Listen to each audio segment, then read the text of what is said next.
Hello, carnivore hunters. This is Rick. June 15th, today's the 18th.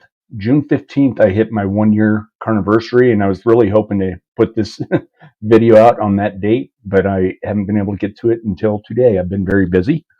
Um, so I decided how I'm going to share this because I want to try to make this video not too long, and I want to bring up uh, some points about medications toward the end here.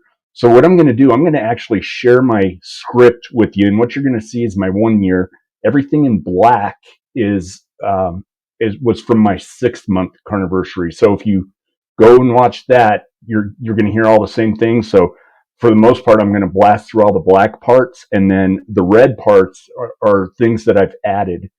So without further ado, I'm going to present this screen to you guys, and hopefully, if you're on your cell phone, you might want to bring this up on your laptop, or I blew it up as much as I could to hopefully make it readable. But if you're on your phone, you might have a hard time reading this. Matter of fact, I'm going to blow my screen up a little. Okay, so this top row here, you can see I started, like I said, June 15th.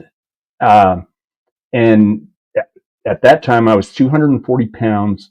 I didn't capture the weight, and I'm sure we can take a look at the 6 month in the 6 month video. I just didn't go look that up. But honestly, I was right about where I am now. I've hit the 190s, low to mid 190s, and I've been kind of hovering there. I've been plateaued for a long time.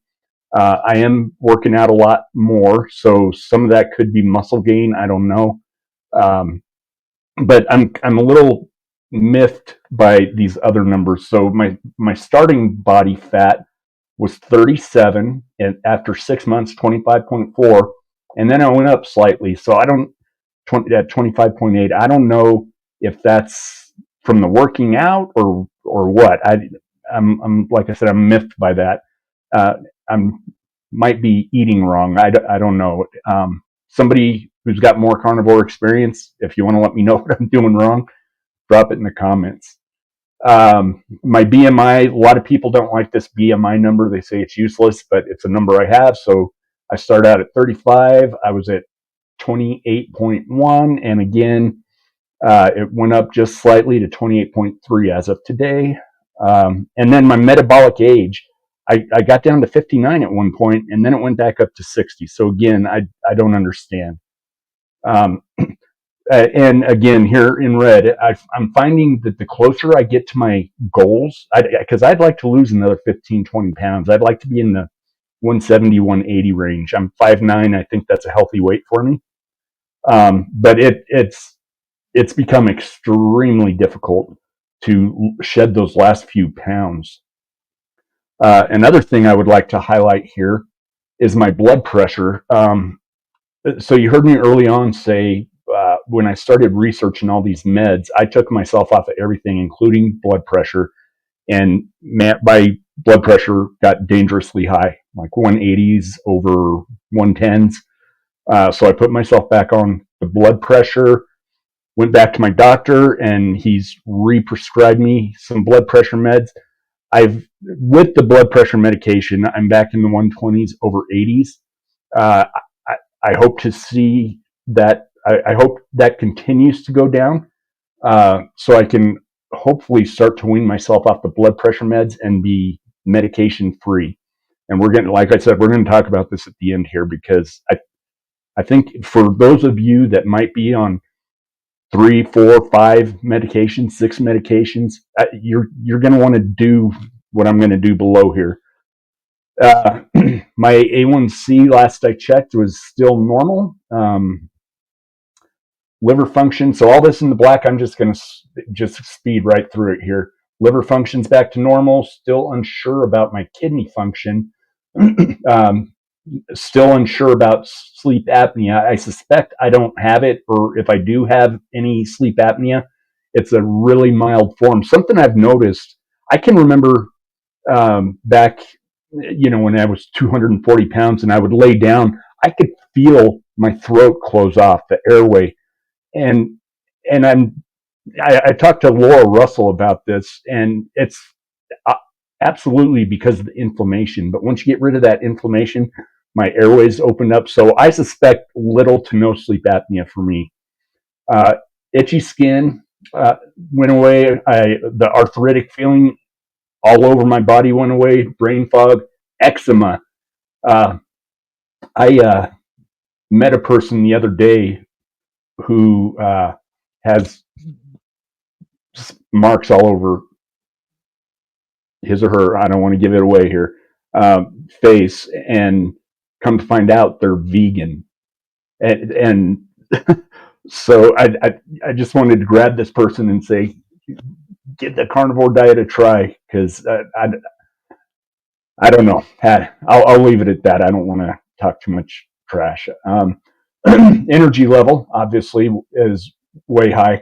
And so here's some other things down here in red that I've noticed that I haven't really talked about a whole lot. But my lipomas are shrinking. And I've got lipomas all over. I don't know if you can see that one. This one used to be like 3x what it is now. Um, I used to have one here that I can't find, so I think that one's gone. And I have a really huge one in my belly that seems to be shrinking.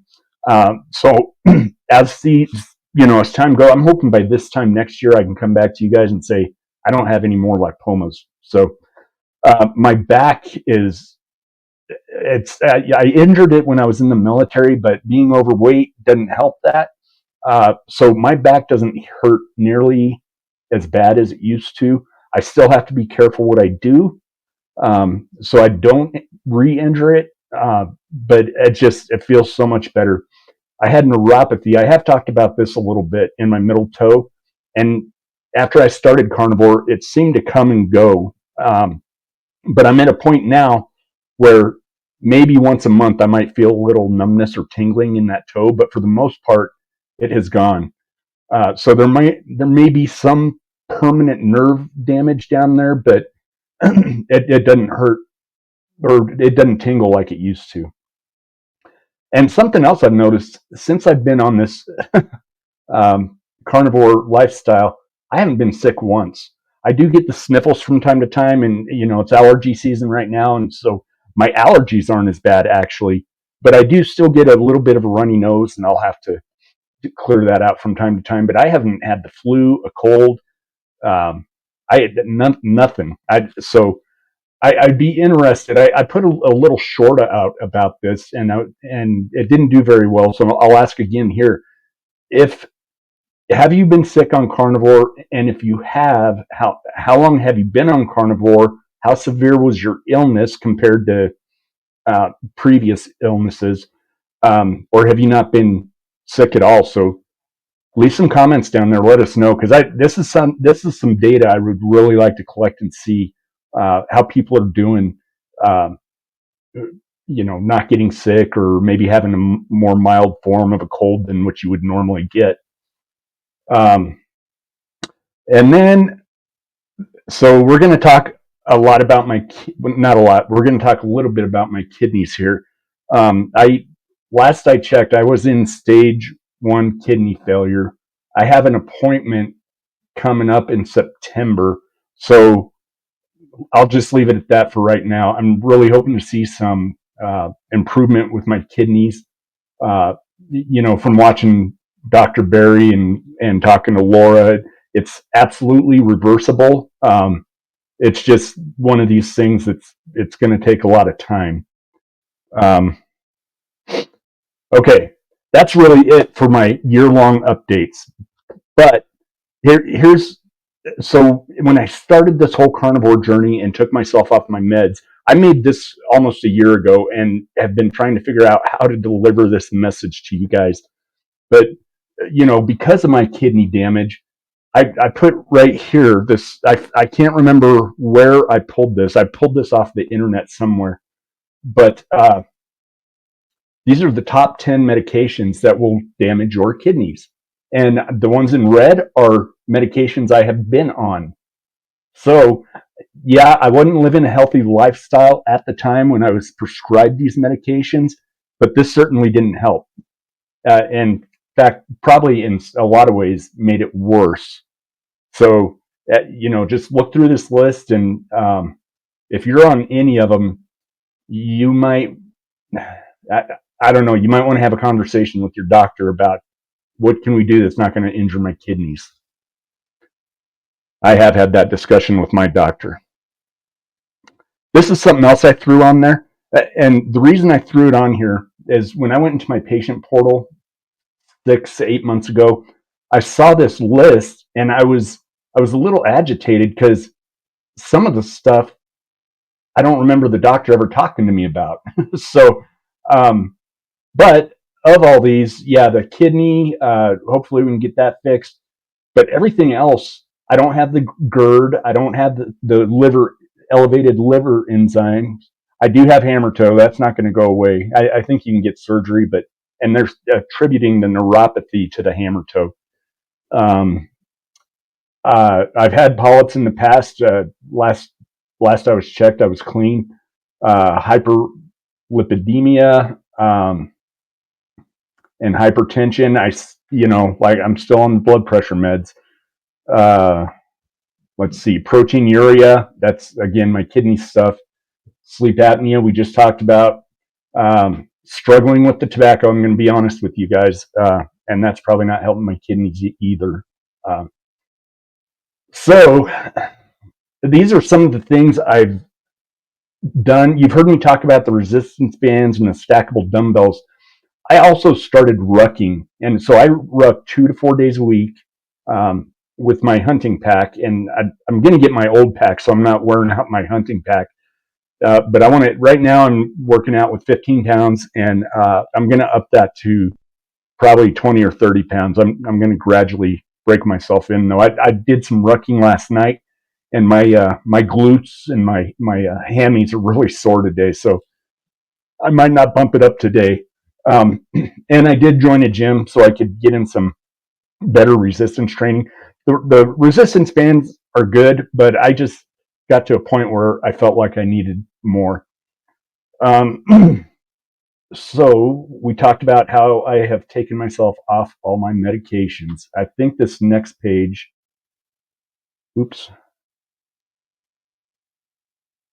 So again, if you're on one or more medications, make yourself a chart like this. These are all the medications I was on at one point or another. And everything highlighted in yellow are the side effects and side effects I had. And so it just kind of goes to show, you hear about here's weakness, and somewhere in here's fatigue, joint pain, muscle or joint pain, memory loss. These are all and particularly the statins. When I read up on the statins, I took myself off immediately, and I'm not even worried about it because right now my cholesterol is within the range of what was considered normal in the 1980s, right? So that's something to think about, and I'm going to let you guys go do your own research on this, but these big pharma companies are lowering the number of your cholesterol to so they can say, you've got high cholesterol, so now we're going to put you on a statin. And it's done deliberately, I think, because your body needs cholesterol. Your brain and your liver makes its own cholesterol. So if I'm within the 1980s normal range, and the other thing I've tried to do is I've tried to find that historical data. You can't find it anywhere, like when they changed the number and why. I can't find that information anywhere. So, but there is a lot of studies out there saying, yeah, higher cholesterol is actually probably better for you. But I really urge you guys on medications, make yourself a chart like this, and then you got some decisions to make. I'm not telling you what to do or how to do it. I'm not a doctor, so I don't want to deliver that message to you. But I would like you to really look at what your medications are doing to you, and is it really helping? all it's doing is uh, it, it's fixing the symptom and not the root cause. It, you really need to start thinking about what is the root cause and how can I fix this naturally, which is the journey my brother and I have been on. Laura's been great. She's helped us a ton. And yeah, so that's my 1 year, guys. Not a whole lot to update you on, other than what you saw and read. I'm going to keep going on this journey. I really love it. As a matter of fact, I'm going to go make a couple ribeyes right now because I'm hungry. And yeah, you guys have a good night. Make sure to leave those comments about that. Have you been sick on Carnivore, and how long have you been on Carnivore? I think that would be some good information to have, just to kind of see observational study, right? Anyways, like and subscribe, and we will talk to you guys later.